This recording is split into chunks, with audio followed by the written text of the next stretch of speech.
Hello friends, welcome back to my YouTube channel. और हम पढ़ रहे थे डीबीएमएस, और डीबीएमएस का आज 6th क्लास है। तो चलिए स्टार्ट करते हैं। स्ट्रक्चर क्वेरी लैंग्वेज एसक्यूएल हम पढ़ेंगे आज। तो एसक्यूएल क्या होता है?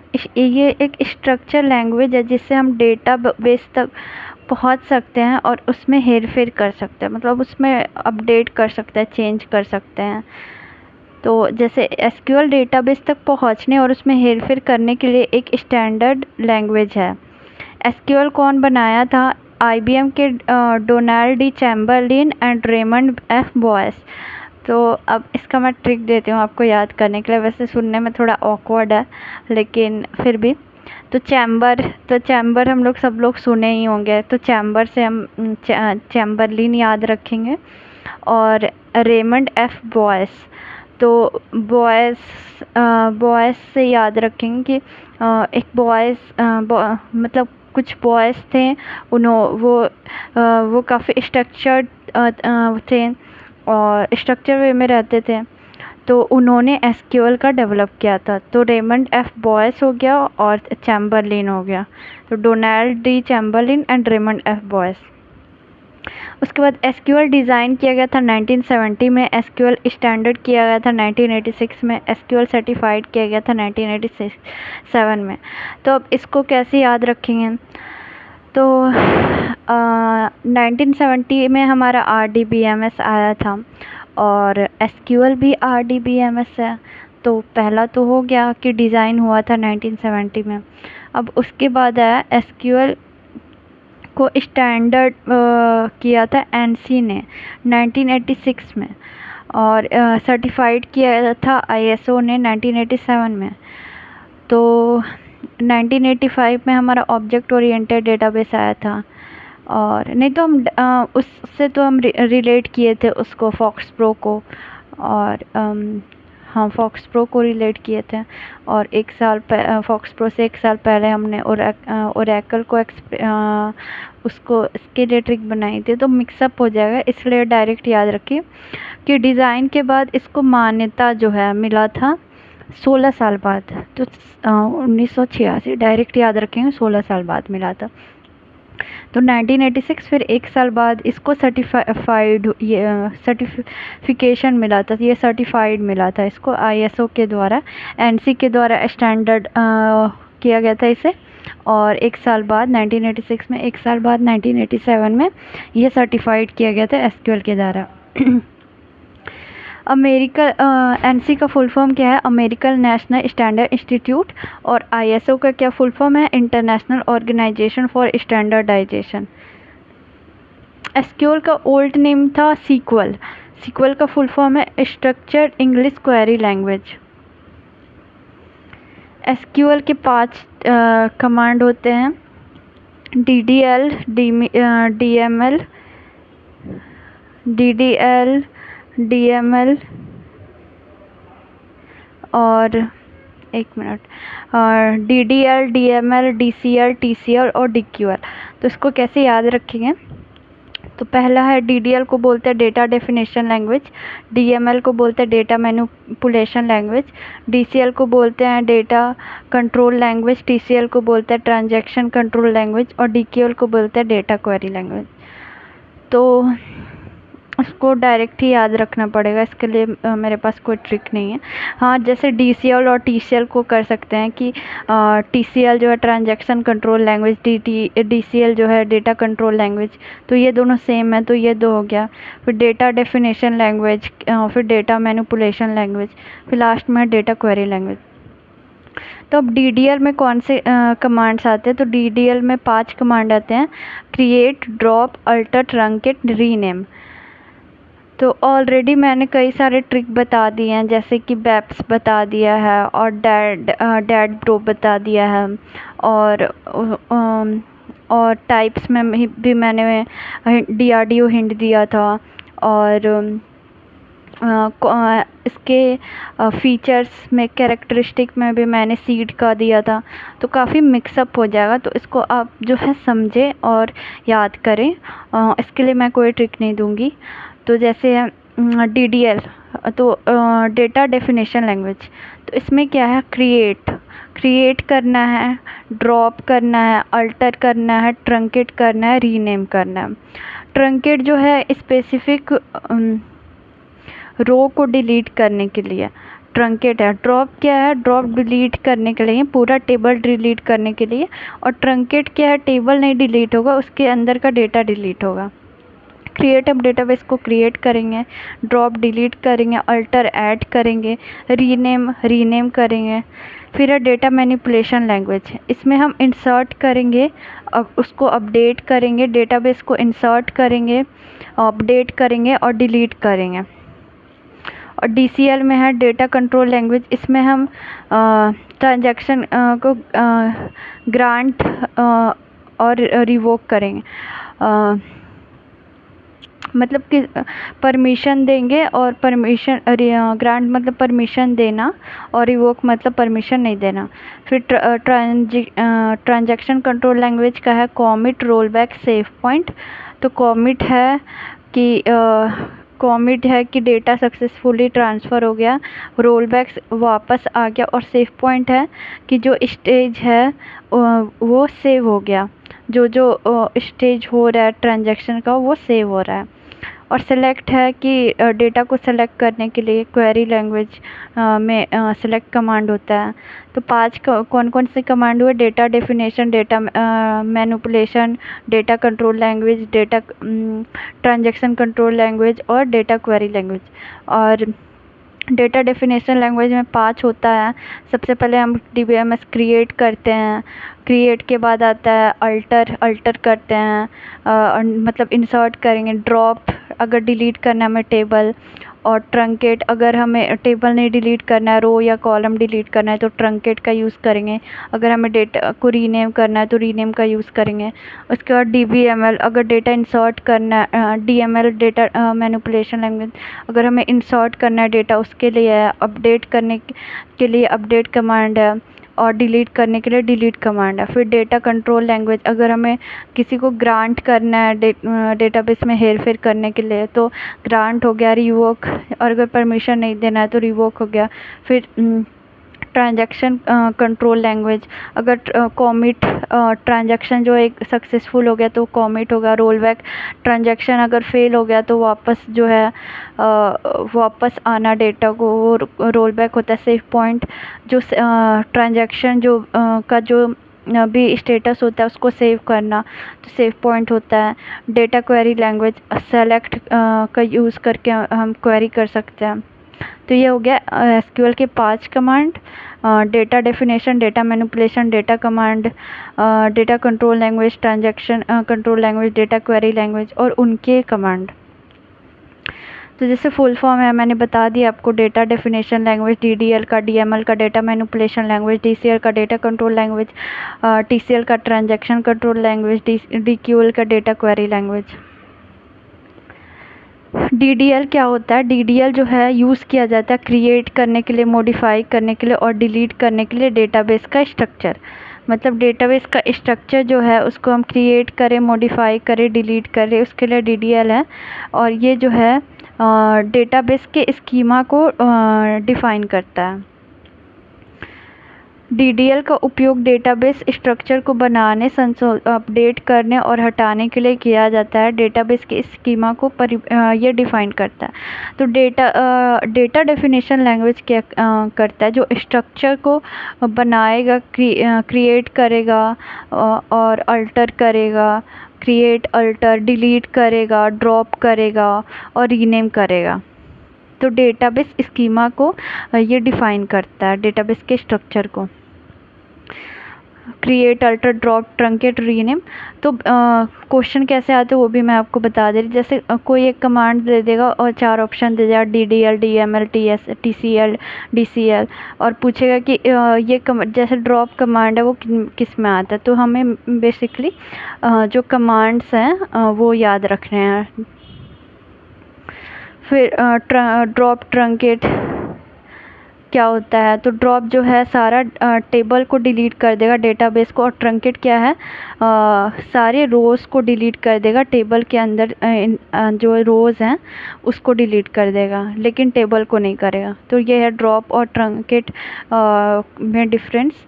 ड्रॉप क्या करेगा, टेबल डिलीट करेगा, ट्रंकेट क्या है, रो डिलीट करेगा, टेबल को नहीं डिलीट करेगा। फिर है डेटा मैनिपुलेशन लैंग्वेज।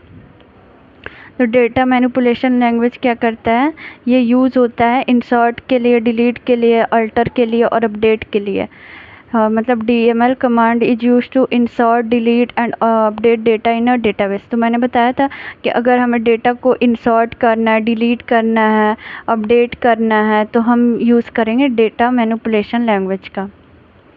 उसके बाद है डेटा मैनिपुलेशन, जैसे है सेलेक्ट, इंसर्ट, अपडेट, डिलीट के।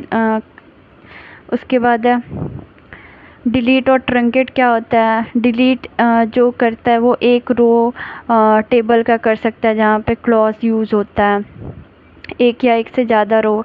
ट्रंकेट एक से ज़्यादा रो को टेबल में डिलीट करता है जहाँ पे क्लॉज यूज़ नहीं होता है। और ड्रॉप सारा टेबल यूज़ कर देता है, सारा टेबल को डिलीट कर देता है।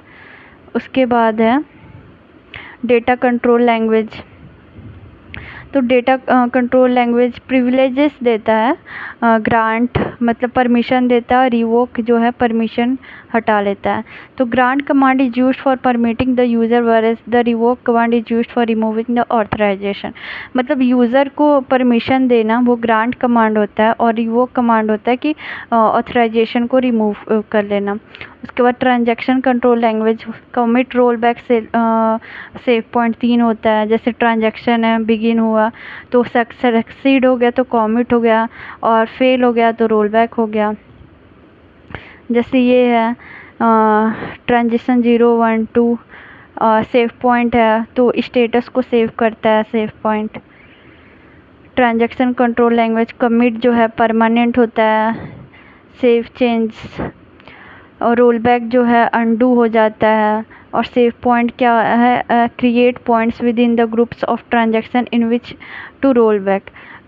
मतलब ये क्या है, लेन देन के समूहों के भीतर ऐसे बिंदु बनाता है जिनमें रोल बैक करना होता है, जहाँ पे रोल बैक करना रहता है वहाँ पे ये पॉइंट्स बनाता है। फिर डेटा क्वेरी लैंग्वेज, तो सेलेक्ट कमांड यूज़ होता है, डेटा को सेलेक्ट करता है डेटाबेस से क्वेरी के लिए। तो ये SQL क्वेरी का ऑर्डर क्या होता है, एक मिनट, SQL क्वेरी का ऑर्डर क्या होता है, select from where group by having order by. तो ये हमें याद रखना है कि SQL का क्वेरी का ऑर्डर क्या होता है, select from where having group by having order by. तो सेलेक्ट हम कहाँ से करेंगे, फील्ड जो कॉलम होता है, फील्ड को कॉलम बोलते हैं, तो कॉलम से हम सेलेक्ट करेंगे। फ्रॉम टेबल, टेबल से कहाँ से सेलेक्ट करेंगे, टेबल से सेलेक्ट करेंगे। वर कंडीशन, वर्क क्या होता है, कंडीशन होता है। ग्रुप बाय, तो फील्ड्स कॉलम का ग्रुप होता है। हैविंग, तो हैविंग क्या होता है, कंडीशन का जो है वो मतलब एग्रीगेट फील्ड, बहुत सारे कॉलम का कंडीशन होता है। और ऑर्डर बाय जो है वो फील्ड्स होता है। तो जैसे ये एग्जांपल है, fetch the ID, name and salary field of the customer available in customer table. तो ID और नेम और सैलरी को फेच करना है कस्टमर के फील्ड ऑफ द कस्टमर के फील्ड से जो कि कस्टमर टेबल में अवेलेबल है। तो अब इसको कैसे लिखेंगे, तो सेलेक्ट ID, नेम, सैलरी, कहाँ से, फ्रॉम कस्टमर। तो ID, नेम और सैलरी ये तो फील्ड है, तो हमें अगर फेच करना है तो हम सेलेक्ट लिखेंगे। सेलेक्ट ID, नेम, सैलरी, कहाँ से कर रहे हैं, टेबल से कर रहे हैं, और टेबल का क्या नाम है, कस्टमर टेबल नाम है, तो हम फ्रॉम कस्टमर लिखेंगे।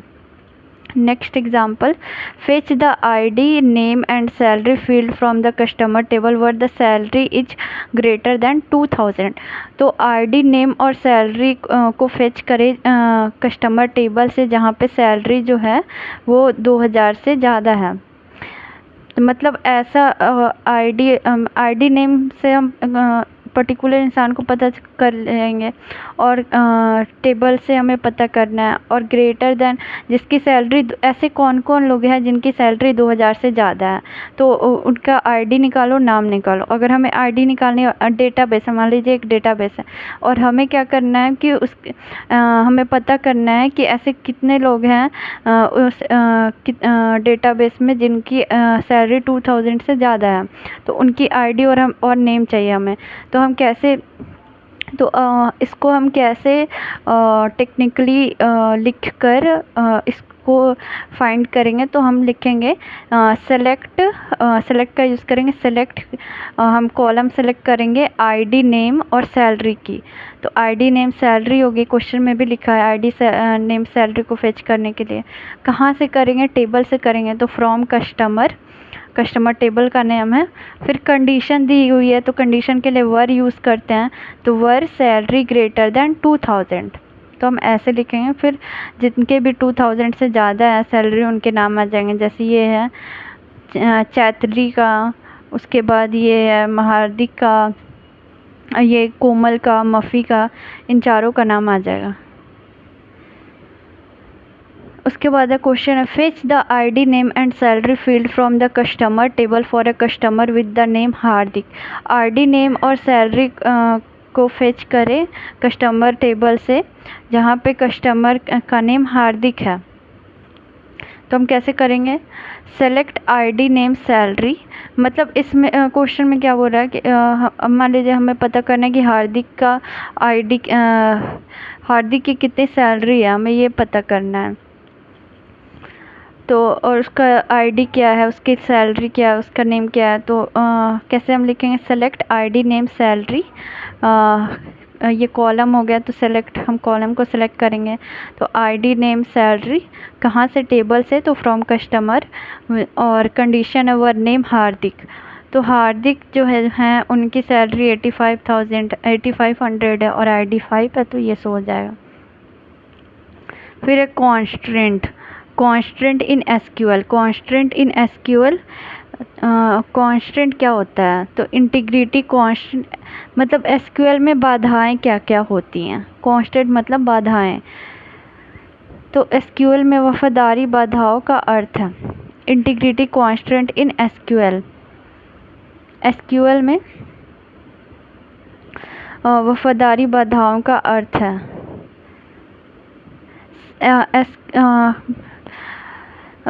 एसक्यूएल के 7 कांस्टेंट होते हैं, मतलब एसक्यूएल में 7 बाधा होता है कि ये जो है एसक्यूएल जो है 0 नहीं होना चाहिए, तो नॉट नल, और ये यूनिक होना चाहिए, प्राइमरी की होनी चाहिए, इसमें फॉरेन की होनी चाहिए, और ये चेक करना चाहिए, जांच करना चाहिए, चेक डिफ़ॉल्ट होना, बाय डिफ़ॉल्ट इसमें होना चाहिए, और क्रिएट इंडेक्स, और ये इंडेक्स बनाए, सूचकांक बनाए।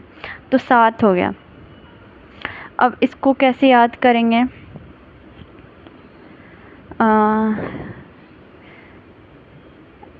PNUPFCDC, तो नॉट नल, यूनिक, प्राइमरी की, फॉरेन की, चेक, डिफ़ॉल्ट, क्रिएट इंडेक्स भी क्रिएट करना चाहिए। तो वैसे अभी मुझे कोई ट्रिक याद नहीं आ रही है, अगर आप इसको ट्रिक के थ्रू याद कर सकते हैं तो आप ये 7 टाइप एसक्यूएल कॉन्स्टेंट याद कर लीजिएगा। वैसे मैं कुछ बता सकती हूँ जो अभी फ़िलहाल मेरे दिमाग में आ रहा है, तो जैसे डायरेक्ट ही मैं बताती हूँ इसको। PFCDC,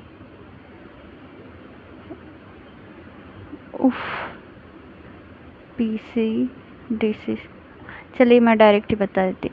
तो एसक्यूएल कांस्टेंट और नॉट नल, 7 एसक्यूएल कांस्टेंट होते। पहला है कि 0 नहीं होना चाहिए, फिर प्राइमरी होना चाहिए, प्राइमरी की होना चाहिए, इसमें फॉरेन की होनी चाहिए, और यूनिक होना चाहिए। तो 3 हम तो की से ले लिए हैं, एसक्यूएल के की से ले लिए, सॉरी DBMS पीटर चेन का जो ER एंटिटी रिलेशनशिप मॉडल था उसमें से हम 3 ले लिए, प्राइमरी, यूनिक और फॉरेन की। तो 3 हो गया, नॉट नल नहीं, मतलब 0 नहीं होना चाहिए तो नॉट नल हो गया, 4 हो गया। उसके बाद बचा 3, चेक, डिफ़ॉल्ट और क्रिएट इंडेक्स। तो क्रिएट इंडेक्स बनाना चाहिए, चेक करना चाहिए, डिफ़ॉल्ट होना चाहिए। तो 3 इसको हम डायरेक्ट याद करेंगे, चेक, डिफ़ॉल्ट, क्रिएट इंडेक्स, और प्राइमरी की, यूनिक की, फॉरेन की और नॉट नल। तो ऐसे 7 टाइप एसक्यूएल कॉन्स्टेंट होता है। एसक्यूएल इंटीग्रिटी कॉन्स्टेंट का क्या एग्जाम्पल है? तो जैसे ये है, सैलरी इज़ इक्वल टू 50,000, मतलब इक्वल टू, ग्रेटर देन और लेस देन, ऐसा होना चाहिए। इंटीग्रिटी कॉन्स्टेंट का ये एग्जाम्पल है। तो फ्रेंड्स, उम्मीद है आपको वीडियो पसंद आई होगी और समझ भी आई होगी। अब मिलते हैं, अब एसक्यूएल की थ्योरी यहीं तक थी। अब हम नेक्स्ट क्लास में एसक्यूएल के MCQ करेंगे। मिलते हैं नेक्स्ट क्लास में, तब तक के लिए इजाज़त दीजिए, धन्यवाद।